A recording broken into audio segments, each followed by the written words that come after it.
que me acompañara ahí en su Biblia, en el libro de Josué, capítulo 4.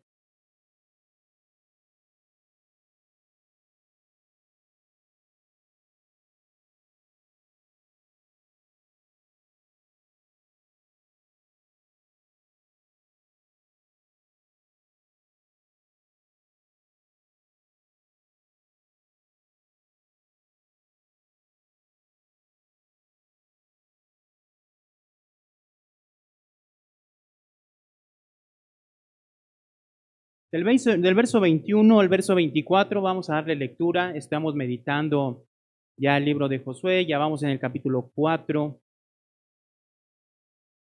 Y hoy me gustaría hablar acerca del cruce del río Jordán. Acerca de qué se refiere este cruce del río Jordán, cómo tenemos que entender este cruce. Y vamos a leer el verso 21, del verso 21 al verso 24. Yo lo leo, usted sígalo con su vista, así dice la palabra del Señor. Y habló a los hijos de Israel diciendo: cuando mañana preguntaren vuestros hijos a sus padres y dijeren: ¿qué significan estas piedras? Declararéis a vuestros hijos diciendo: Israel pasó en seco por este Jordán, porque Jehová vuestro Dios secó las aguas del Jordán delante de vosotros hasta que habíais pasado, a la manera que Jehová vuestro Dios lo había hecho en el Mar Rojo, el cual secó delante de nosotros hasta que pasamos, para que todos los pueblos de la tierra conozcan que la mano de Jehová es poderosa, para que temáis a Jehová vuestro Dios todos los días. Oramos. Bendito Dios y Padre Celestial, delante de tu presencia está nuestra vida. Agradecido, Señor, por tu amor, tu misericordia que tienes para cada uno de nosotros, Señor. Gracias por mis hermanos que apartan este tiempo, Señor, para estar delante de tu presencia, Señor. Y pedimos, Señor, la obra de tu Espíritu Santo, que es importantísima para que nosotros podamos entender y comprender tu palabra en nuestras vidas. Tómanos, Dios, en esta hora. Señor, habla a nuestros corazones en esta mañana. Te lo pedimos en el nombre de Cristo Jesús. Amén y amén. Muy bien, hermanos. Nosotros ya vamos en el capítulo 4 del libro de Josué y es importante entender lo que hemos estado viendo acerca del libro de Josué. Josué nos relata, hermanos, cuando el pueblo de Israel entra a la tierra de Canaán. La tierra de Canaán es una tierra que significa, hermanos, la tierra prometida. Dentro de la tierra prometida hay dos cosas que tenemos que tener y poner atención. La Biblia enseña la tierra prometida en dos puntos importantes. Primero, esa tierra prometida a la cual cada uno de nosotros vamos a ir. Les voy a poner un ejemplo para que no se extienda mucho la predicación. Solamente voy a poner un ejemplo acerca de cómo la Biblia nos habla acerca de esa tierra prometida, hacia dónde vamos. Me gustaría que me acompañara al libro de Romanos. Romanos, capítulo 8. Ya después vamos a regresar también más adelantito al libro de Romanos. Pero ahí en el libro de Romanos, en el verso 16 y 17. Romanos capítulo 16 y 17. Dice: el Espíritu mismo da testimonio a nuestro espíritu de que somos hijos de Dios. Verso 17, ponga atención. Y si hijos, también herederos, herederos de Dios y coherederos con Cristo, si es que padecemos juntamente con Él, para que juntamente con Él seamos, ¿qué? Glorificados. Y esta palabra glorificación no es otra cosa que una vida, nuestro cuerpo transformado, cambiado, en el momento en el que nuestro Señor Jesucristo venga por segunda vez. Nuestro Señor Jesucristo está ahora a la diestra del Padre, reinando, recibió todo el gobierno, todo el poder, Y la Biblia enseña que nosotros hacia allá vamos, en ese sentido. ¿Qué significa? Para que nosotros estemos en ese lugar, significa que nuestros cuerpos tienen que ser transformados a la imagen del cuerpo de nuestro Señor Jesucristo. La Biblia enseña que nosotros ya somos transformados, que nosotros ya tenemos la vida eterna, que nosotros ya estamos salvados, pero sin duda todavía falta una perfección. Esa perfección, la Biblia también le llama la resurrección de los muertos, por ejemplo. Y esa resurrección habla de nuestros cuerpos transformados. Cuando venga nuestro Señor Jesucristo por segunda vez, ese cuerpo, nuestro cuerpo, será transformado y será semejante al cuerpo de nuestro Señor Jesucristo. Por ejemplo, es lo que nos dice el libro de Primera de Juan. Busque por favor Primera de Juan, capítulo 3.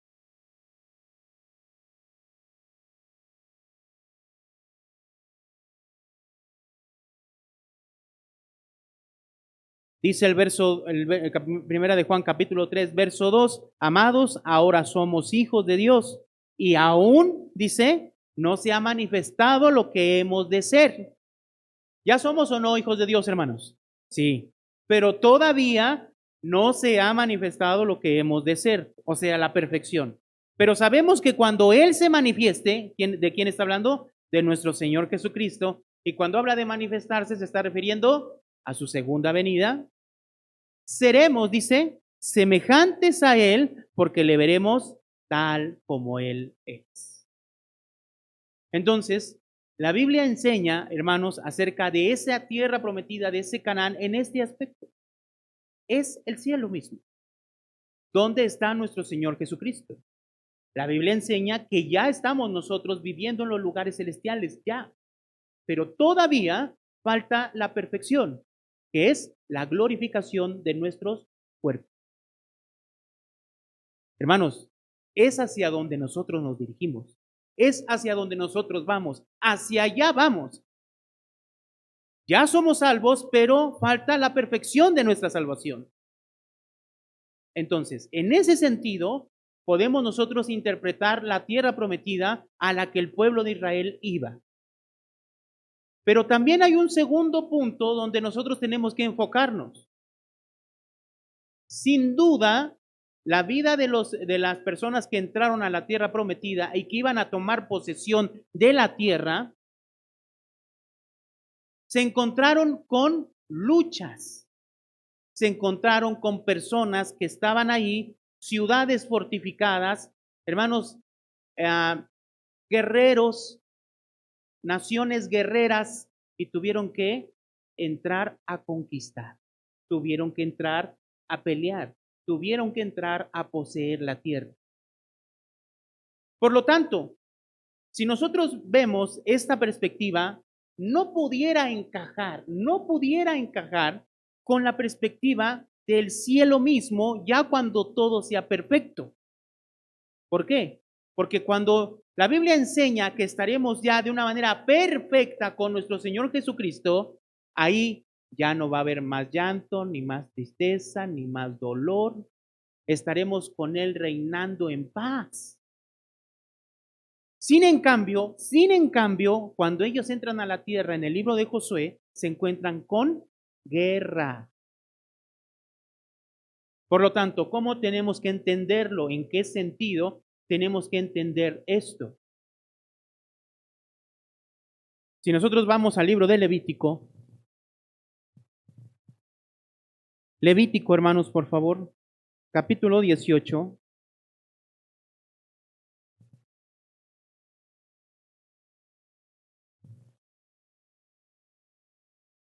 Nosotros entendemos entonces esa perfección, esa glorificación a la que nosotros vamos. Eso es lo que esperamos, hermano, de manera perfecta. Esa es la herencia que nosotros vamos a tener.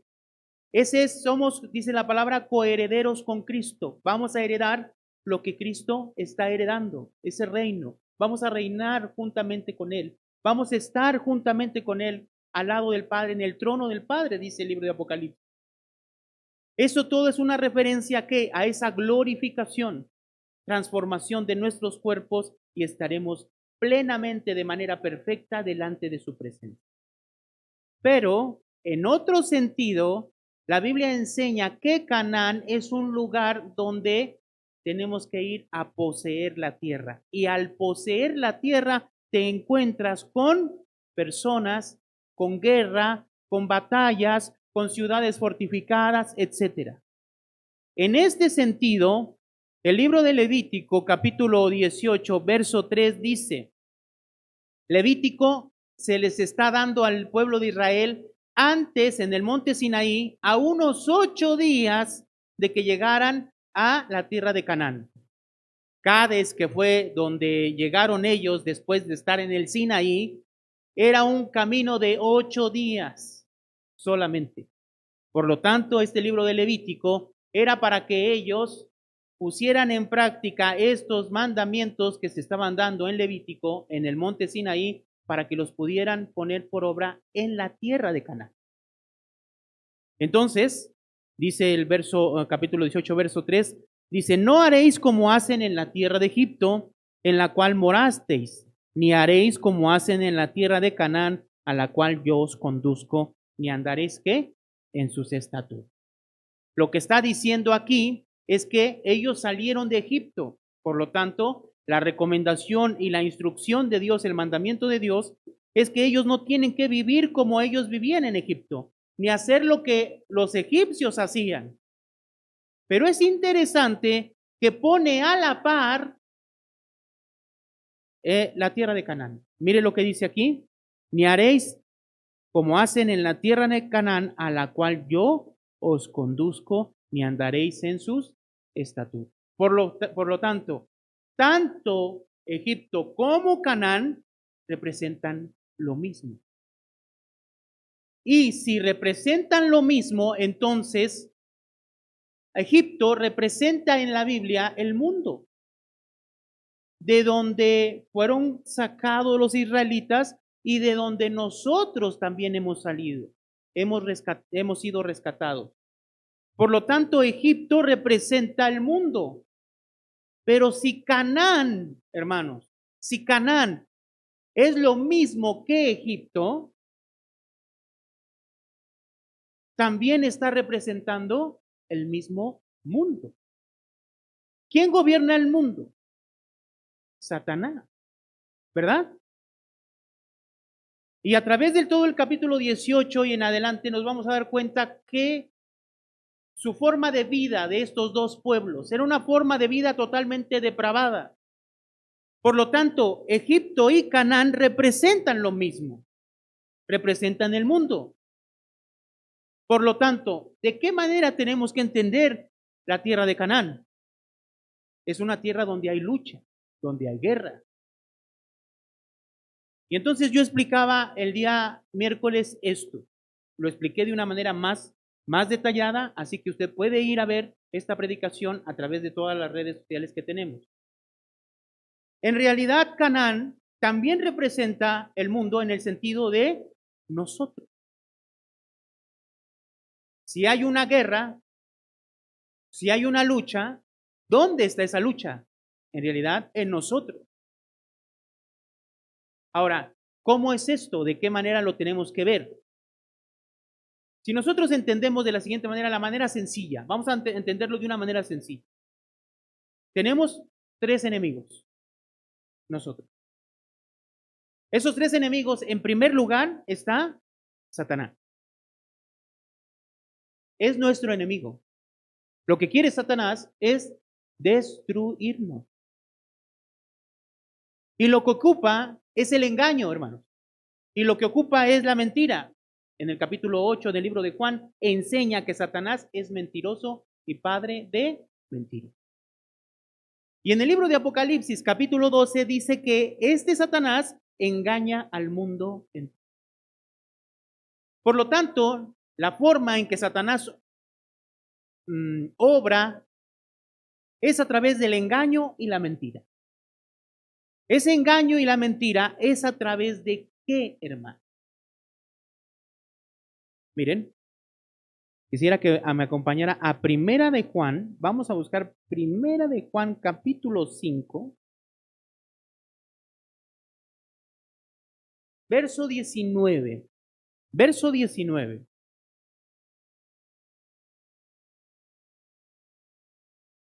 Primera de Juan capítulo 5, verso 19 dice, sabemos que somos de Dios y el mundo entero, ¿qué?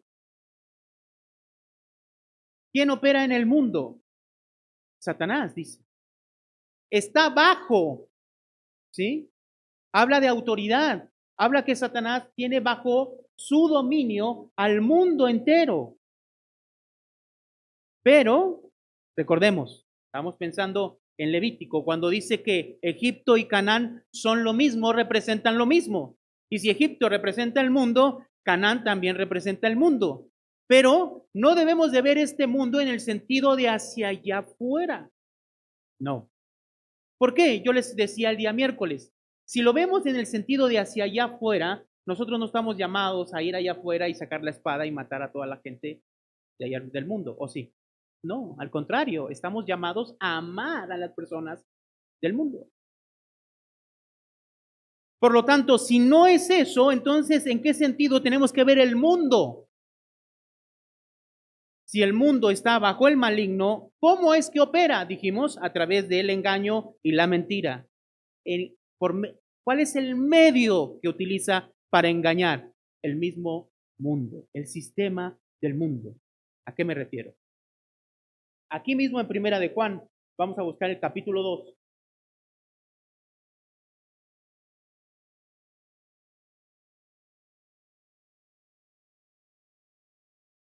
Verso 15 dice lo siguiente. Ponga atención al verso 15.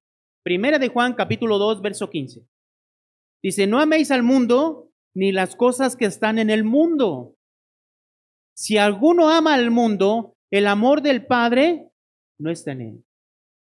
Entonces no hay que amar al mundo ni las cosas que hay en el mundo. Pero mire la instrucción. ¿A quién le habla? Nos habla a nosotros. Me habla a mí. Te habla a ti. Entonces, el destinatario final, ¿quién es? Nosotros. No amen al mundo ni las cosas que están en el mundo. ¿Por qué? Si alguno ama al mundo, el amor del Padre no está en él. Verso 16. Leemos juntos el 16. Dice, porque todo lo que hay en el mundo, los deseos de la carne, los deseos de los ojos y la vanagloria de la vida, no pueden provenir del Padre, sino del mundo. Hermanos, ¿qué hay en el mundo? Dice, hay tres cosas. ¿Cuál es? Número uno, los deseos de la carne. Dos, los deseos de qué? De los ojos. Y la vanagloria de la vida. Muy bien, quiero que piense lo siguiente. ¿Dónde está esto? ¿Dónde está, hermanos?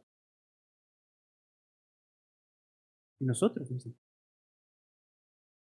En realidad, el primer enemigo que tenemos es Satanás. El segundo enemigo que tenemos es el mundo y lo que hay en el mundo. Y en tercer lugar, somos nosotros mismos. Por lo tanto, cuando vemos el libro de Josué y vemos que el pueblo entra para conquistar y para poseer la tierra que Dios ya le había dado, en realidad, hermanos, tenemos que entender ese libro de acuerdo a nosotros mismos.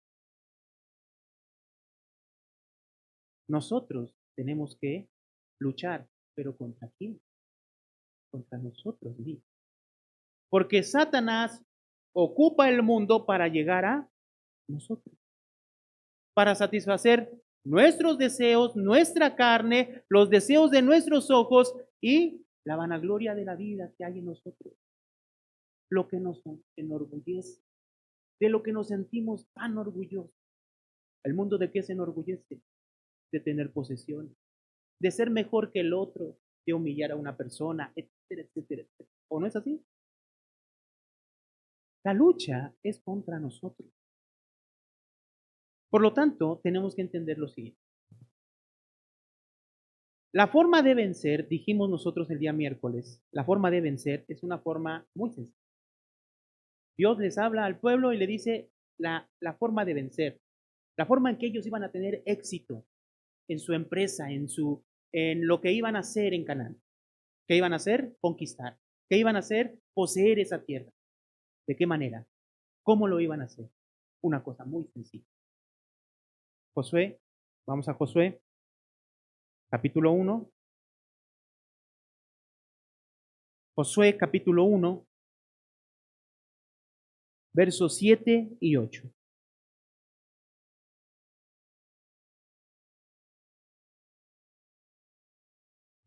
Estas palabras se las está dando Dios a Josué. Pero no se queda solo en Josué, sino es en realidad palabras para Josué para que él las pueda extender al pueblo. La forma en que iban a vencer es así de sencillo.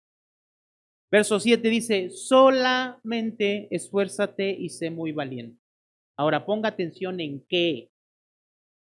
Para cuidar de hacer conforme a toda la ley que mi siervo Moisés te mandó, no te apartes de ella ni a diestra ni a siniestra, para que seas prosperado en todas las cosas que emprendes. Hay otras traducciones que dicen, para que tengas éxito en todas las cosas que hagas. Y sí, no se pelea con esto que estamos viendo aquí, porque el éxito a la que se refiere esa versión y aquí al prosperar tu camino, ¿a qué se refiere? ¿A qué iba a entrar el pueblo? Viendo el contexto, ¿a qué iba a entrar el pueblo? A pelear, a poseer la tierra, a conquistar esa tierra, a hacer guerra y vencer ¿a quién? A sus enemigos. La victoria estaba garantizada. Dios iba a pelear por ellos. Iban a tomar esa tierra. Lo único que tenían que hacer, solamente tenían que esforzarse y ser muy valientes. ¿En qué? En hacer, vivir la ley que Dios les había dado por medio de Moisés. Estaba garantizada la victoria. Lo único que tenían que hacer era ser obedientes a la ley de Dios. Vivir conforme a la palabra de Dios. Es lo que tenían que hacer. Verso 8. Nunca se apartará de tu boca este libro de la ley, sino que de día y de noche meditarás en él, para que guardes y hagas conforme todo lo que en él está escrito, porque entonces harás prosperar tu camino y todo te saldrá. Todo te saldrá bien, contextualizando lo que iba a pasar en Josué, que es, iban a tener victoria, éxito, iban a vencer a sus enemigos. Por lo tanto, si nosotros ponemos esto hacia nosotros, ¿cómo sería? Exactamente lo mismo. La forma de vencernos, porque batallamos ¿con quién? ¿Con quién luchamos? ¿Con quién está la guerra? Con nosotros mismos. Es a través de la obediencia a la palabra de Dios. Eso lo explicamos el día miércoles. Hoy lo que nos ocupa es un punto trascendental y yo quiero que usted lo entienda y que lo podamos entender de una manera fácil. Cuando hablamos de obediencia, muchas veces nosotros pensamos que es un esfuerzo humano y en cierta manera sí. Pero si algo nos enseña todo el Antiguo Testamento, es que el hombre por sí solo no puede vivir en obediencia. El hombre por sí solo no puede vivir en obediencia. Ahora vamos a recordar algo importante. Ellos están en este momento, cuando estamos en el capítulo 1, todavía en el capítulo 2, estamos nosotros viendo que están un poco antes de entrar a la tierra prometida. Están a unos pasos, pero todavía no entran. Pero lo que nos dice el capítulo 3 y 4 es que ellos ya entran a la tierra. Vamos al capítulo 3. Verso 1 dice, Josué se levantó de mañana y él y todos los hijos de Israel partieron de Sittim y vinieron hasta el Jordán y reposaron allí antes de pasarlo. Y después de 3 días los oficiales recorrieron el campamento y mandaron al pueblo diciendo: cuando veáis el arca del pacto de Jehová, vuestro Dios, y los levitas sacerdotes que la llevan, vosotros saldréis de vuestro lugar y marcharéis en pos de ella, a fin de que sepáis el camino por donde habéis de ir, por cuanto vosotros no habéis pasado antes de ahora por este camino. Es interesante. Al último regresaremos a este texto y vamos a entender a qué se refiere. Pero entre vosotros y ella haya distancia como de 2000 codos. No os acerquéis a ella. Y José dijo al pueblo: santificaos, porque Jehová hará mañana maravillas entre vosotros. Y habló Josué a los sacerdotes diciendo: tomad el arca del pacto y pasar delante del pueblo. Y ellos tomaron el arca del pacto y fueron delante del pueblo. Entonces dijo Josué: desde este día comenzaré a engrandecerte delante de los ojos de todo Israel, para que entiendan que como estuve con Moisés, así estaré contigo. Tú pues mandarás a los sacerdotes que lleven el arca del pacto, diciendo: cuando hayas entrado hasta el borde del agua del Jordán, pararéis en el Jordán. Y Josué dijo a los hijos de Israel: acercaos y escuchad la palabra de Jehová vuestro Dios. Y añadió Josué: en esto conoceréis que el Dios viviente está en medio de vosotros, y que Él echará de delante de vosotros al cananeo, al eteo, al ebeo, al fereceo, al jerjeseo, al amorreo y al jebuseo.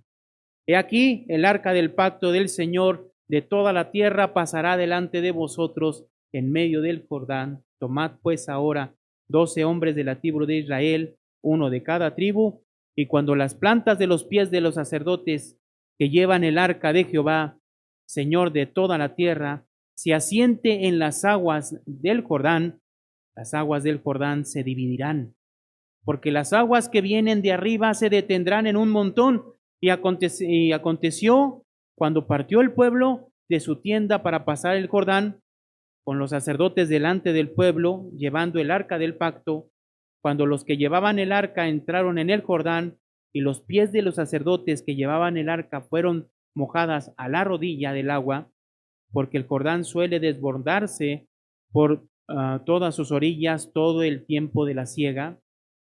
Las aguas que venían de arriba se detuvieron como en un montón bien lejos de la ciudad de Adán, que está al lado de Zareta. Y las que descendían del mar del Arabá al mar salado se acabaron y fueron divididos, y el pueblo pasó en directo de Jericó. Mas los sacerdotes que llevaban el arca del pacto de Jehová estuvieron en seco, firmes en medio del Jordán, hasta que todo el pueblo hubo acabado de pasar el Jordán, y todo Israel pasó en seco. ¿A qué historia se refiere? ¿A qué historia se parece esta historia? A la historia del Mar Rojo, ¿cierto o no? Ahora tenemos que entender algo. ¿Qué simboliza el pase y el cruce del Mar Rojo? Vamos a verlo en el Nuevo Testamento. Primera de Corintios capítulo 10, por favor. ¿Cuál es el simbolismo que le da el Nuevo Testamento, en este caso Pablo, inspirado por el Espíritu Santo, a que el pueblo haya atravesado el Mar Rojo cuando salió de Egipto?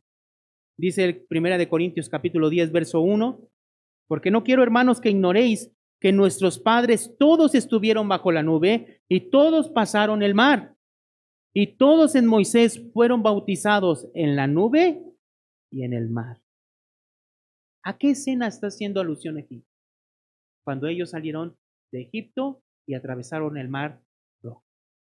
¿Cuál es la interpretación que le da en este caso Pablo, diciéndole a los corintios? En el verso 2, y todos en Moisés fueron bautizados en la nube y en el mar. El cruce del Mar Rojo significa bautismo. ¿Y qué significa bautismo? Muerte y resurrección. Es morir para ir y pasar a una nueva vida. Eso significa el cruce del Mar Rojo. Es lo que menciona el capítulo 6 del libro de Romanos. Buscamos Romanos, capítulo 6.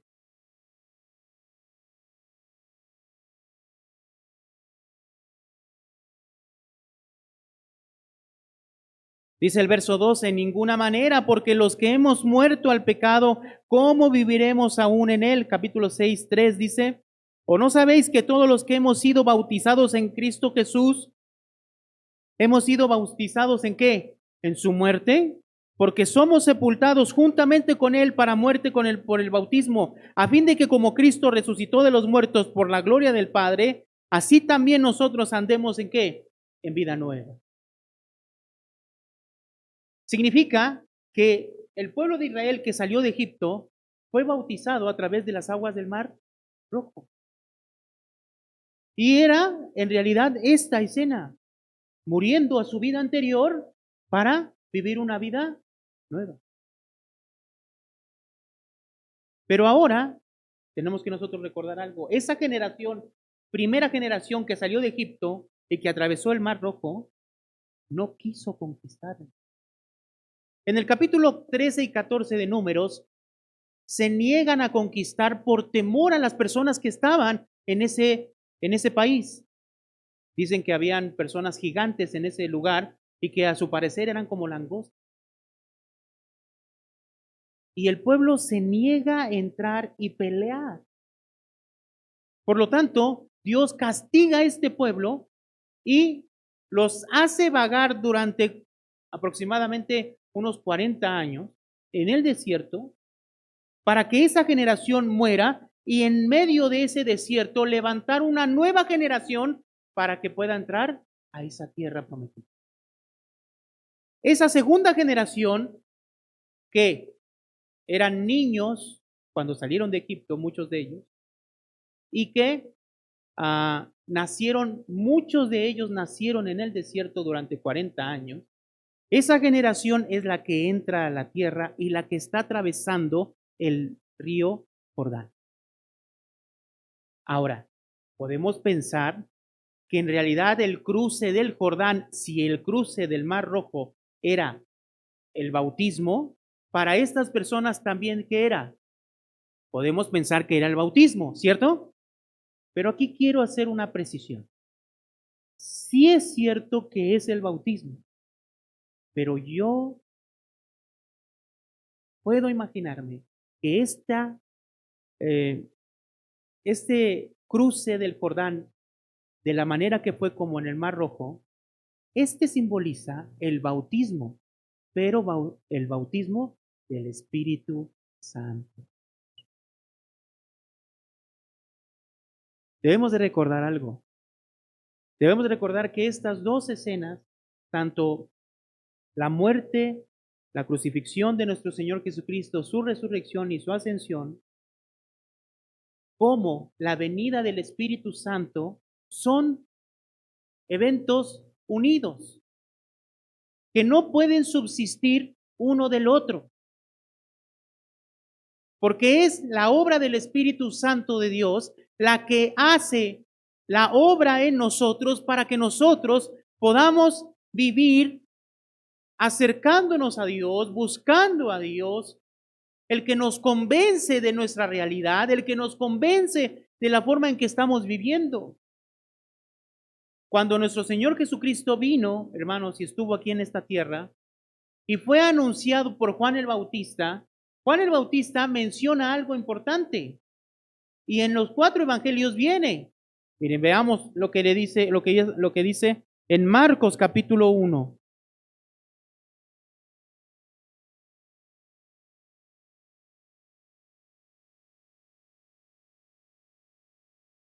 Marcos capítulo 1, versos 7 y 8.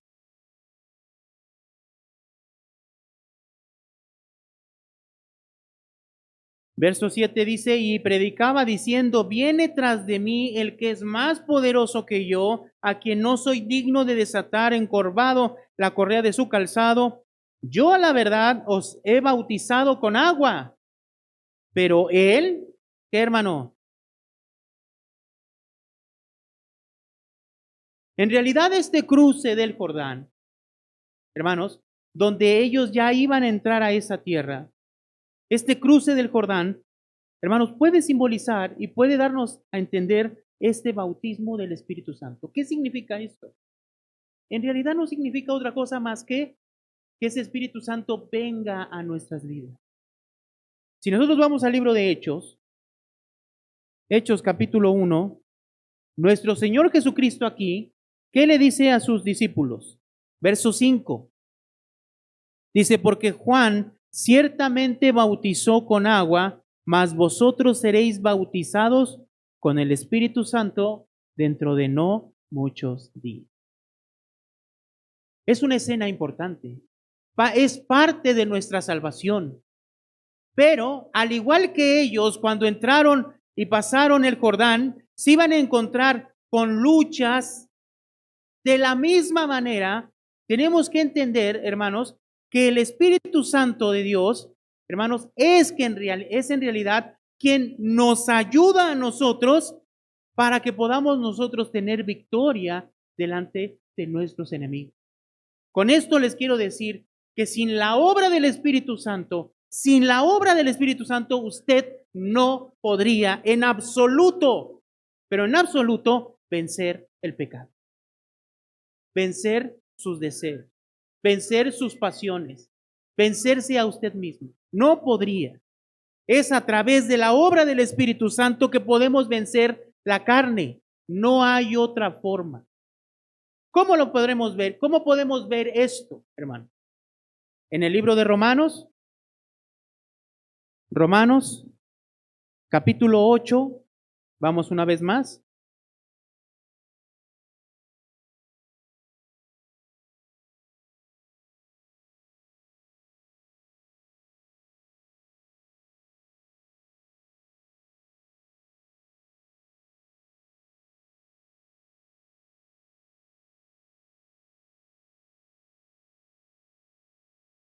Ahí en el capítulo 8, verso 12 dice, así que, hermanos, deudores somos no a la carne, para que vivamos conforme a la carne, porque si vivís conforme a la carne, moriréis. Mas sí, ¿qué dice, hermano? Por el Espíritu hacéis morir las obras de la carne que, según lo que está diciendo la misma Escritura, es que solamente a través del Espíritu Santo nosotros podemos vencer las obras de la carne. Es a través, hermano, del Espíritu que nosotros podemos vencer. Ahora, ¿qué significa? ¿Cómo tenemos que entender eso? Hay una lucha constante. Vamos al libro de Gálatas. Este pasaje que es muy conocido, capítulo 5.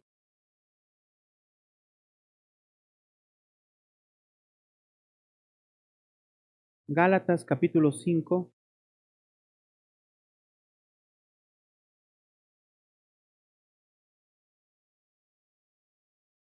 Gálatas, capítulo 5, verso 16 dice, digo pues, andad en el Espíritu y no satisfagáis los deseos de la carne. ¿Por qué?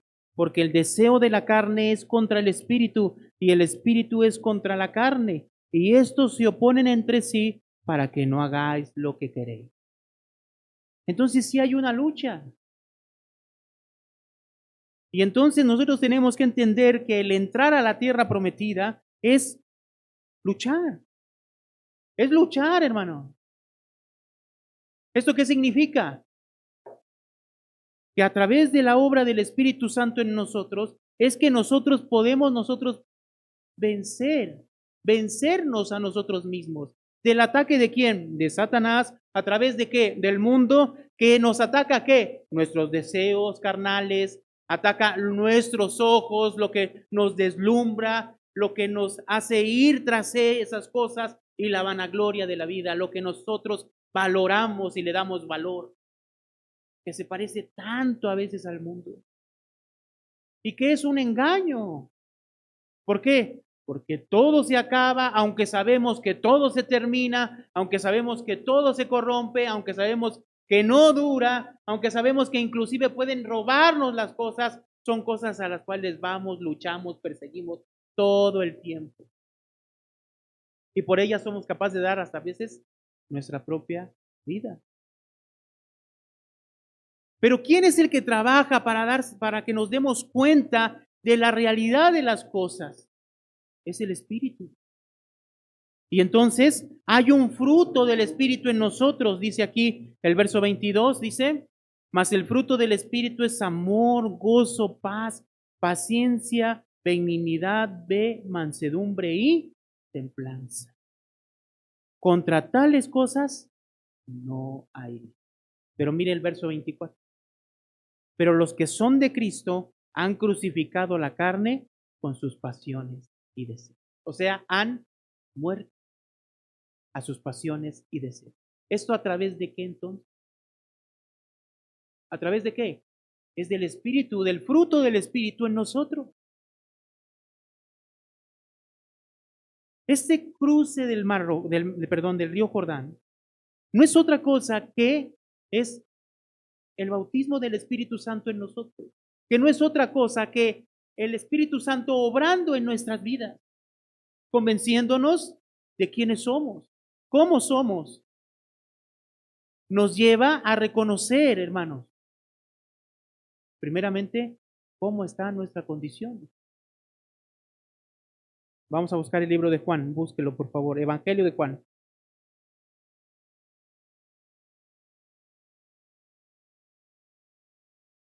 Capítulo 14.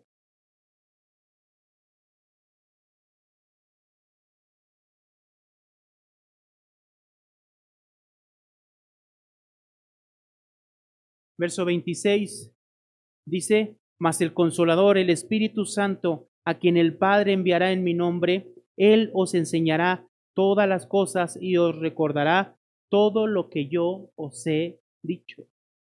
¿Cuál es la obra del Espíritu Santo en nosotros, según lo que dice aquí? Él va a recordarnos la palabra de Dios. Entonces, ¿basados en qué? ¿En qué va a ser la obra el Espíritu Santo? Basado en la palabra de Dios. Nos va a llevar a la palabra para que nosotros seamos confrontados con la palabra y podamos darnos cuenta de la condición en la que estamos. Capítulo 16.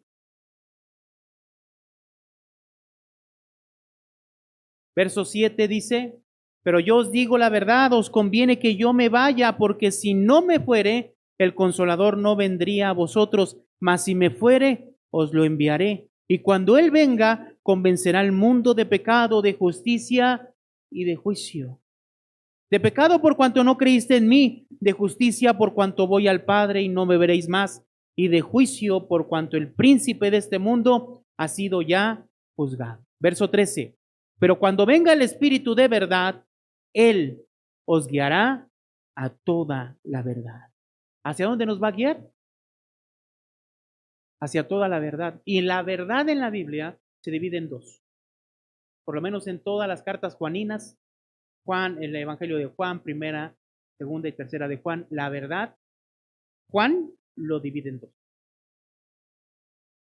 Jesús dijo, yo soy el camino, la verdad y la vida. Entonces, ¿quién es la verdad? Jesús. Pero, en el capítulo 17 de Juan, en el verso 17, dice, santifícalos en tu verdad.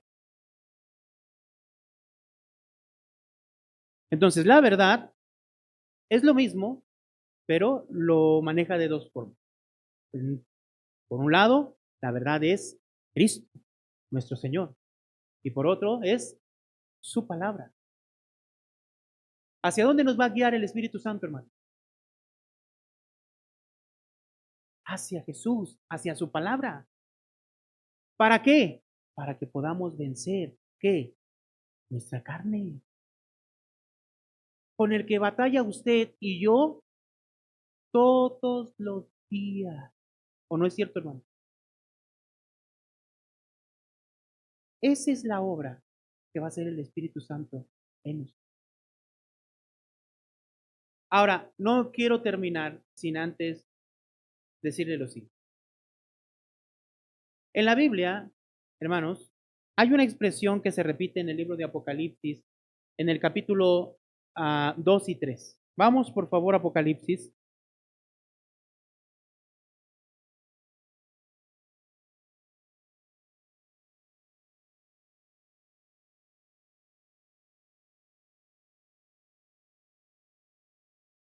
En el verso 7, ya después que habló con esta iglesia de Éfeso, le dice lo siguiente en el verso 7. El que tiene oído, oiga lo que el Espíritu dice a qué, a las iglesias. Al que venciere, nada más quiero que entienda ese al que venciere. El Espíritu es el que le está diciendo a la iglesia, al que venciere. ¿Qué significará para la iglesia, para las iglesias, vencer? De hecho, si usted pone atención en el verso 11, a la iglesia de Esmirna le dice lo siguiente: el que tiene oído, oiga lo que el Espíritu dice a las iglesias, el que venciere. También, ¿verdad? Si vamos al verso 17, el que tiene oído, oiga lo que el Espíritu dice en las iglesias, al que venciere. Ahora, no vamos a extender todo. Se lo dice a las 7 iglesias. Le dice la misma expresión, al que venciere. Al que venciere significa que hay una guerra, hermano. ¿O no? Una guerra que hay que luchar y hay que ganar. Hay que vencer. Pero ¿cómo vencemos? Quisiera que me acompañara al capítulo 12 de Apocalipsis.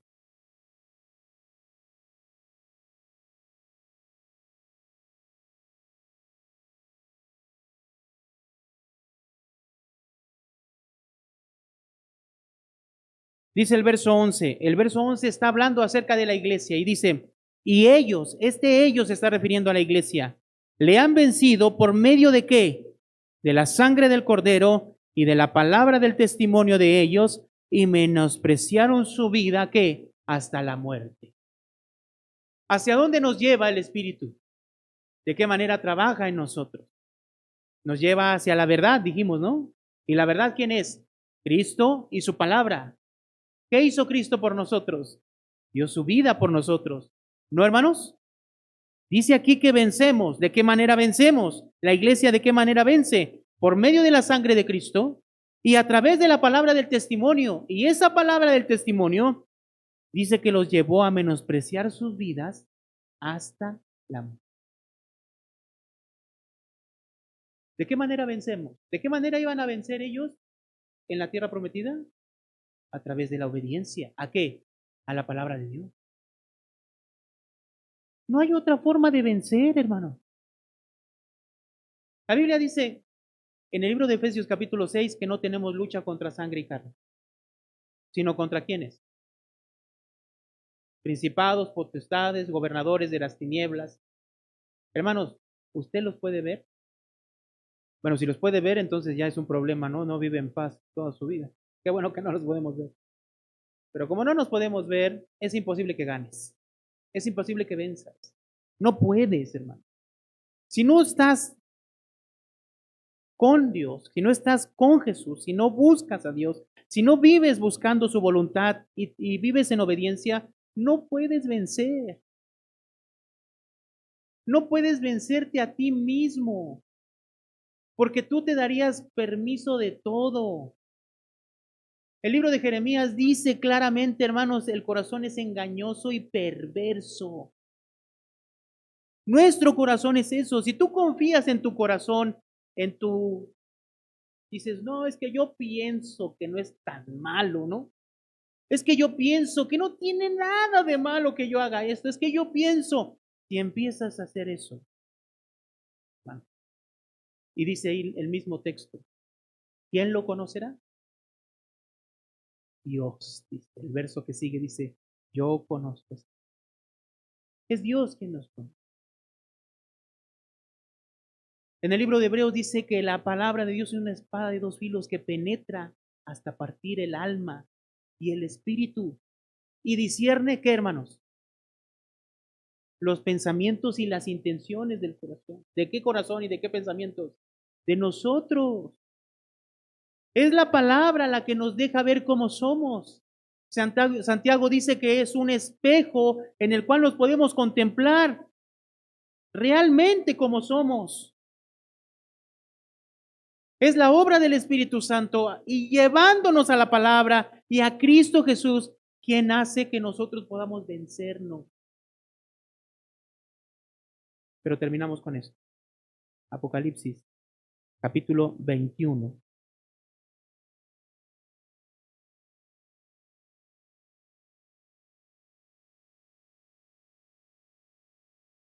Aquí ya estamos hablando del cielo nuevo y la tierra nueva, la tierra perfecta, la glorificación, ¿no? ¿Le podemos llamar así?